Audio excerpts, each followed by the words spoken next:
everybody. Thanks for tuning in to Making Money Moves. I'm your host, Aaliyah, of course. Last week we had Christina on here, Danielle Cornelius. Thank you for coming with Women Exceeding. With her, she works with her nonprofit is Women Exceeding, and she also works with, does money management. So, I mentioned about credit management, not credit repairs, credit management. And with her company, because it's nonprofit, it is free. So if you all know, if you come to me, you got to pay. But I want you to be able to just get your credit together, period. So, you can go to her. And I did not post a link, but I will post it today because I did forget. Sorry.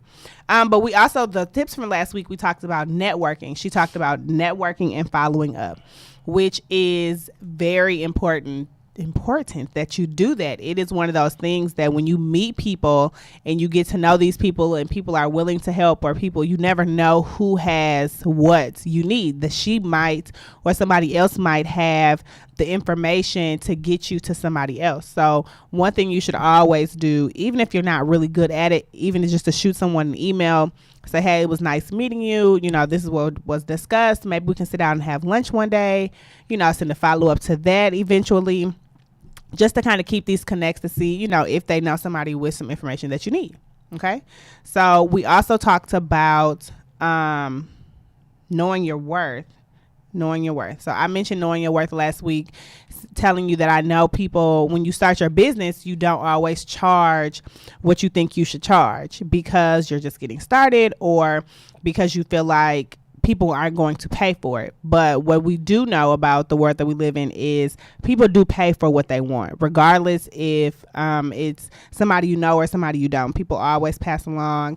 People will pay for things that are good, and they will pay because of customer service. So knowing your worth and actually whatever the price is that you are worth is what you need to charge.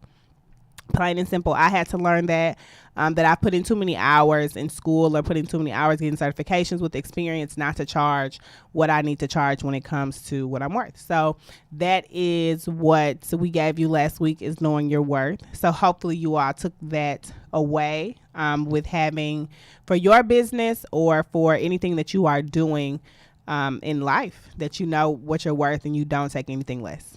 Okay. So today we have Entrepreneurs Life is what our topic is today, because we have somebody that is here that has done abundance of things. Okay. He is like the super entrepreneur, I feel like. Okay. So his name is Touche Harvey. He is a photographer. He also owns a lounge company. He has owned restaurants. He's owned construction. He also played basketball overseas. Okay, so we're going to get into how you go from playing basketball overseas to being one of, I think, the top photographers in Texas, or in Houston, I know, and how you got all these other things that are going. Okay, so let's get into, thank you for coming, Mr. Harvey. Thank you for sitting in with us today. Thank you. Okay, so give us a little bit about, how did you go from basketball? You played basketball overseas. Mm-hmm. So how did you go from basketball to photography? I actually didn't go from basketball to photography. I went from basketball to, having a marketing company. And okay. Part of the marketing company, I was running a media company. And, one of the things that came out of our budget was photography. And we had a camera there. And whatever I saved in the budget got kept in my pocket. So photography was a big part of the budget. So I picked up the camera and just started playing with it, and noticed I had, somewhat of an eye for it. Mm-hmm. So the first shoot I ever did was, what's his name? Go DJ High C. Okay. Yeah, for a magazine. And I didn't know what I was doing. But the pictures was coming out right. So it just kind of took off from there. Okay, we always talk about making money moves. So, when you figure out a way to keep some money in your pocket with a budget, picked up a camera, okay? Sometimes y'all just need to pick up the equipment to figure it out. Yeah. Okay, so I like to give you guys, he also owns a hookah lounge, okay? But, I like to give you all the numbers behind everything we do, because it's making money moves, right? Okay, so we'll talk about photography first. Photography is an $11 billion industry, okay? That goes from like you going to JCPenney's to take pictures, to you having your personal photographer, to you hiring someone for a magazine or weddings or parties of some kind. $11 billion is what I saw when I looked it up yesterday. So I was like, so for you to just literally just pick up a camera in this marketing and, you know, media part, and that was just something you did because it kept extra money in your pocket, was obviously turned out to be really great. Because if you all look, I have his Instagram up for the photography. So if you look through the Instagram, you would never know, like, that is how he got started. I would have thought he literally, like, went to school and took these classes and then, you know, did some more research. Like, this is something I wanted to do, which obviously was not the case. This is something that put some money in my pocket, and now I just really was good at being able to do this. Okay? Do I need a photographer? Here you go. Here we go. Okay. So let's go. Okay, so photography. Let's stay on photography for a minute. So what is one of the challenges that you have when it comes to clients for photography? Because everybody that I've talked to when it comes to some type of business or something, clients seem to always be, you know, a little bit of not a problem, but, you know, they kind of don't let you do your job. So what's one of the things that you've seen that happens with you with your clients? I mean, really, like, project management. They think I'm a project manager. Like, I'm supposed to manage their project and when it's supposed to be done, or stay on them about their stuff. Like, that's been the biggest problem. And it's hard, and I get it, for people to separate me as a person from the business, because as a photographer, I am the business. But a lot of people don't separate that. They feel like, you know, if they see me on social media hanging out, they more so like, hey, what's up with my work, my pictures, my videos, or whatever. And it's like, yo, I'm not the photographer right now. I'm actually the human being. You know what I mean? That's trying to hang out with my friends and family. Like, you know, that's been the biggest thing. Just people think I'm supposed to manage their projects, and that's not what I do. You need to stay on top of your own projects and stuff like that. So that's been the biggest issue. And other than that, instant gratification. Everybody want everything now. Like now, and they don't realize it's a process, like, to taking pictures. I just can't take a picture and throw a filter on it and hand it to you. Like, that's not how it works. Oh yeah, we know we live in this microwave society now that everything is like, oh, let me just put this in and do this. And, you know, we come from my parents are old school. Okay, so my parents are like, no, everything is homemade. So we got to put ingredients and mix stuff up, put it in the oven, let it kind of cook and simmer. Like, it has a process. Right. And I really think that people that don't have a business, I hate to say this, but people that are like that, I think, are people that don't get how processes work. Right. Because I run into that even with taxes. Like, one of the policies that I have is when after your money has hit with your, once you get your refund, you can then come back and pick up your tax return. You can't get it until then. But when tax season is over, my hours go from being open 7 days a week to only being open twice a week, but everything else by appointment only. So when people then need tax returns or they then need this, you expect me to then, like, jump and stop what I'm doing to do that, versus, you know, you need to call, pick a time, like, this is, you know, when you were actually supposed to get it.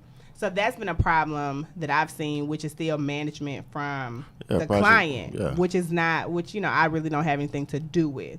But I've seen that with my business, so I've had to kind of put different things in place to be able, so people understand, like, this is what this is. I mean, even if I put something in place, they still not going to understand or get it, because they feel like they pay me for a service and I need to do what they say do. And I'll give you an example. Okay. And I hope they watching and listening, because they made all these comments. I just never reply back because I don't feed into that negative energy like that, because I know the truth. But, you know, did, you know, some film work for somebody. Okay. Paid me for their service. I started editing it right afterwards. They wanted some changes, and they said I am a hold on that project for a few months. A few months came. They never hit me. Of course, you know, I got other work I'm doing. A year passed. They blowing me up. Hey, I need this video. That ain't how it works. You know, I can't just stop what I'm doing and just start working on your stuff because you're ready now. that's not how it works. Right. And, you know, they requested the footage, like, you know how much I have terabytes on top of terabytes on top of terabytes with the hard drives. Okay. Like, I can't just sit there and go through all these hard drives just to find your stuff because you're ready for it now. You should have stayed on top of it then. Then they get mad and feel like you took their money. That's not what happened. You know what I mean? You didn't manage your project and you expected me to manage it and move at your time. Right. And, you know, stuff like that happens often. Oh. Yeah, so that's what I kind of mean by project management. They want me to manage their project and stay on top of them for their own business. And that's not, you know, that's not what I do. I'm not a project manager. I'm a, you know, photographer. Right. So, people that, if you are listening, which means for the people that, if you are not as organized, I feel like, as you should be when it comes to things that you are doing when you are spending your money, one thing you probably should do prior to going to a photographer or going to anybody is kind of have a timeline in place. So even if you decided you were going to hold on it, you probably might want to still like get whatever you need to get and then just post it or bring it, whatever you got to do later on, so that you still have the information versus waiting. Because I actually did, I had to hit a photographer for a wedding that I did. We did the wedding like a year ago about pictures.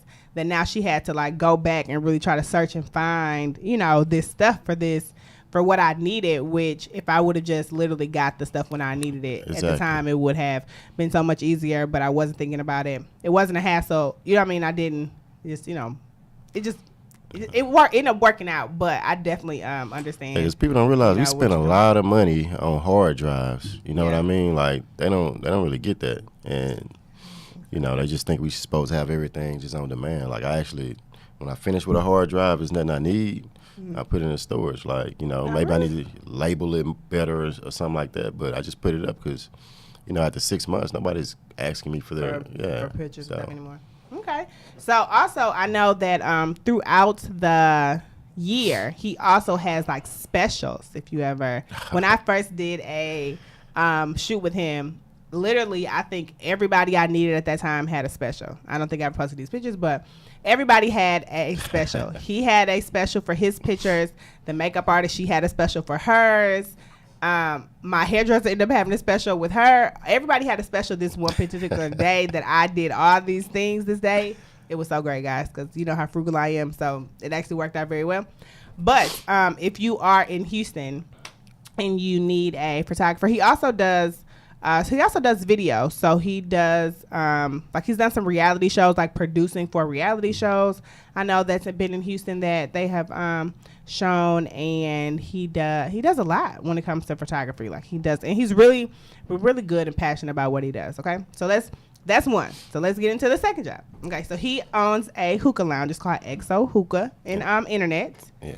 It is a BYOB hookah lounge. Yeah. And we and I've been there. So I've been to this hookah lounge. It's open, I feel like 7 days a week is what I really think. Yeah. But so let me get into this hookah. Let me give you the numbers behind hookah and tobacco. So what I learned last night was that hookah and tobacco are in the same industry, okay? Which is a $100.3 billion industry. Yep.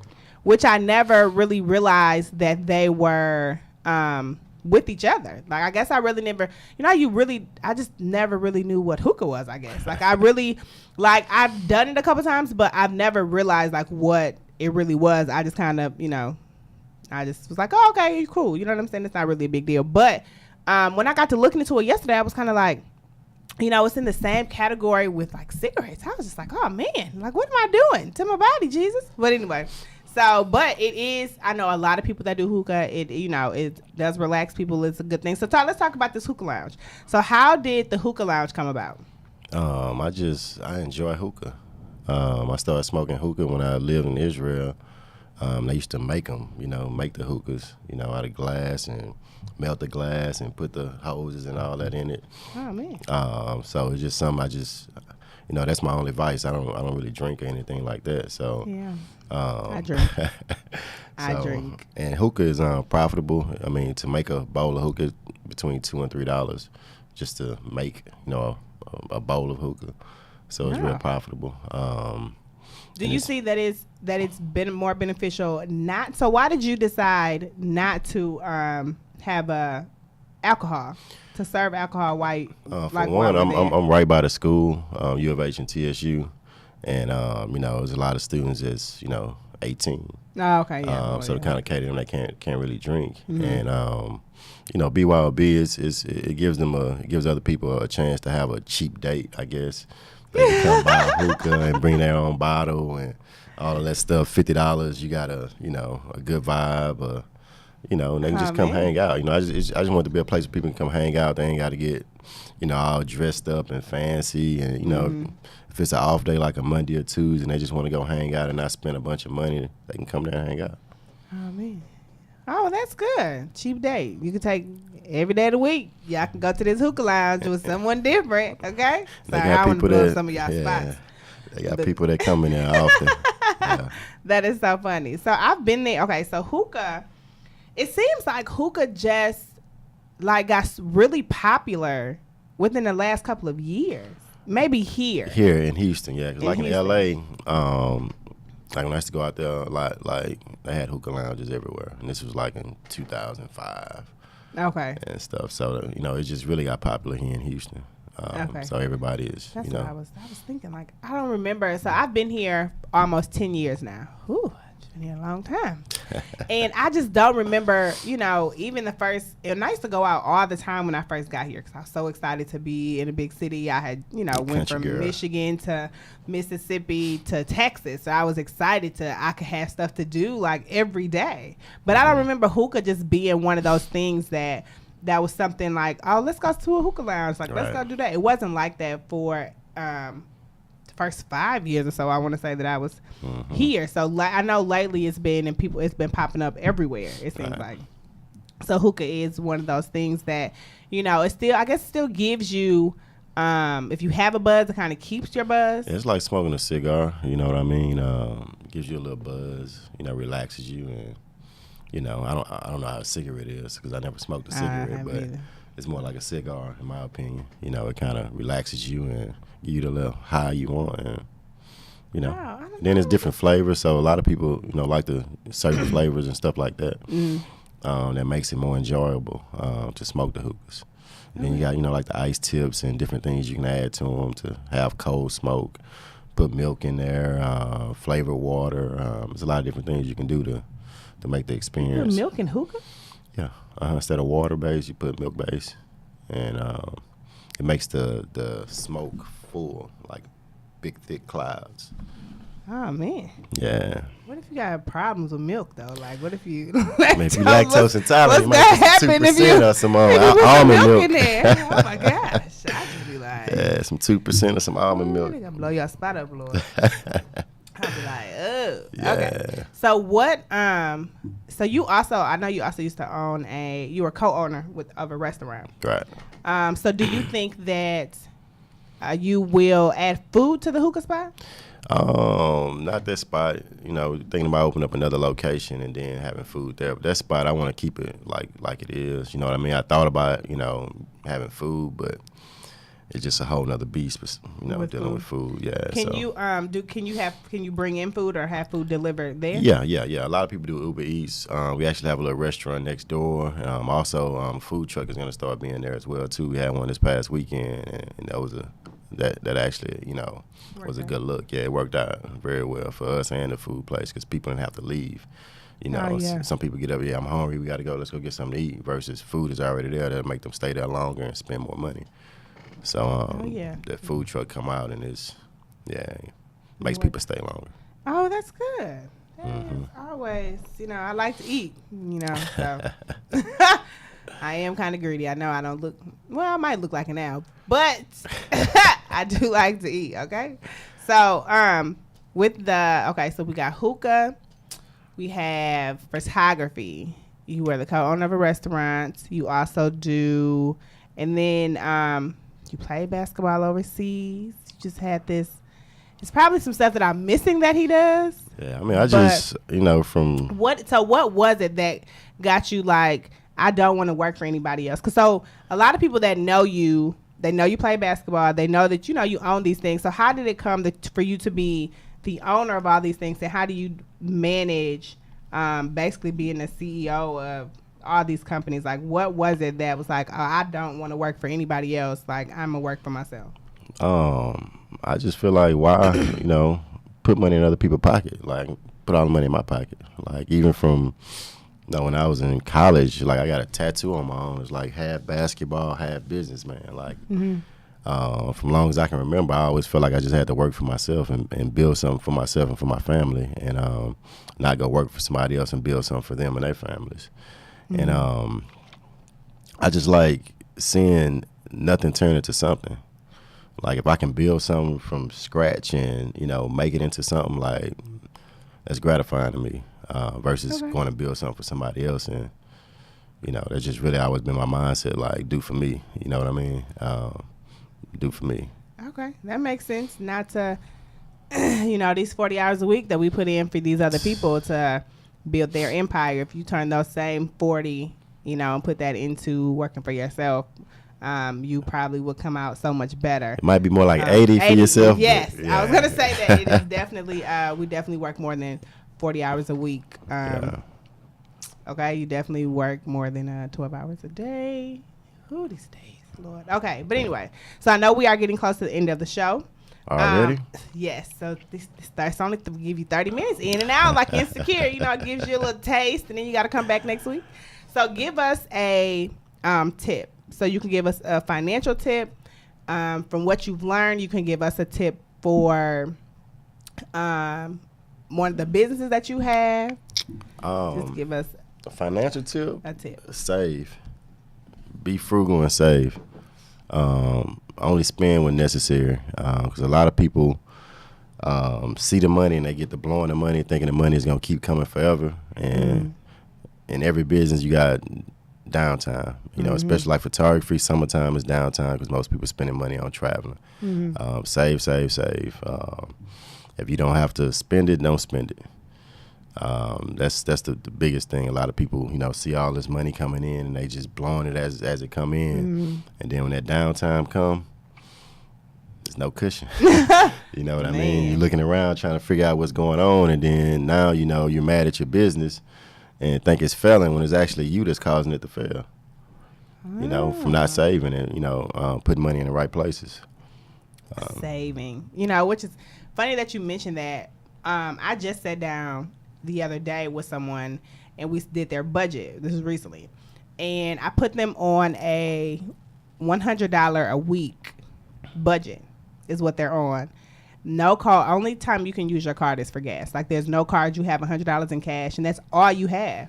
Sunday until 11:59, Saturday night, you had $100 for the week. Because what I want them to see is that this money that you're spending on food every day, this money that you're spending on these things, I go to the store, I grab this, or you get this online, you do this, you now have no cards. All you have is $100, which still might be too much, but this is what I'm going to give you to start to see if you can manage this $100 a week. And kind of let's see how we're going. So that for them, I asked them yesterday, like, how much money did you spend today? And they was like $8. And I was like, okay. Well, guess how much you got left until so yeah, that's and we did that. So I did that with them. So we're gonna see how that kind of turns out by the end of the week. I'll let y'all know how their first week goes with this $100 budget, which is real. I mean, that's like, a lot though for a week. $100 you should be able to manage. You think so? You would think so, but if you're buying breakfast, lunch and dinner, you spending this and you do it like. Yeah, stuff adds up, so then the weekend comes. By the time the weekend get here, you looking like, I want to go out to eat, but now you all want to go out to eat. Y'all want to go with your friends? How much money you got left? Right. That's all you got. So my tip for this week, is going to be, I've talked about credit with you guys so much, but I saw a post the other day which really bothered me. So I saw a post that said that two people were having a conversation, and this guy told him that him going to buy some Jordans was more important than his credit. And I was like, what? Like, was this a real conversation? And they were like, yes, like this is what the conversation was. And I just, I've talked about credit, I want to say, for at least 2 weeks straight on this show about, you know, how your credit is worth more than money. And, you know, at some point I feel like, you know, you have to take responsibility for what you're doing and the decisions that you are making. So for you to spend this $200 something on these shoes when you could have paid something off on this card because you're trying to impress people that don't even like you, is really what you're trying to do. Like you you buying these new Jordans when, you know, your credit is like a 400, I feel like. And, you know, these people got to talk about you when you walk off anyway. Like, you got this, but your child support ain't paid. Or you got this and you ain't got no food. Or you got this and you... So it doesn't make sense for you to me, it doesn't make sense for you to buy these shoes when your credit isn't worth anything. Like, I feel like priority is what you need to do when it comes to priority. And for me, when I saw that post, like, your priority is shoes versus your credit. I don't know how old you are, but the person that posted that was over 30. So the conversation I'm sure you're having with someone is somebody that is over the age. So I feel like at some point we have to educate ourselves when it comes to certain things. So you know, we can't be ignorant forever, and you can't use the excuse, well, I didn't know, because you could have researched it, you could have looked it up, you could have really tried to figure it out. So to that particular person who said that, I was just so like, really? It really just, I don't know, rubbed me the wrong way that you really feel like that, which to me, the circle of friends that you have is trash. Yeah. Because if that's how your mindset is, I really think that the circle of people that you are around is trash. That's neither here nor there. So my tip for this week, obviously, is back to credit, and getting your credit together. It's more than just, and the person that was on the show last week, they do it for free because they're a nonprofit. For credit management. So if this is something that you need done, if it's something that you have been working on, if you are trying to buy a house, if you have a goal in mind, if you want to buy a car, if you're trying to save for your kids' college, if you're trying to do any of these things, you know, a lot of things that are going to come down to it is going to be your credit. And that is one of the most important, if not the most important thing that you can do, is to have great credit. Okay? So, Touche. Thank you for coming on the show today. I appreciate you having me. I know that you are not feeling well, but he showed up for me anyway, y'all. Okay? Business. He shows up for business. Okay? Yeah. I thank you guys for tuning in. Hopefully you all will subscribe to my YouTube page. It's called Making Money Moves Podcast. On iTunes, it is Making Money Moves. Every other platform, it is Making Money Moves. And then on YouTube, it is Making Money Moves Podcast. Like the page on Facebook. Like the page on Instagram. And we are out. See you next week.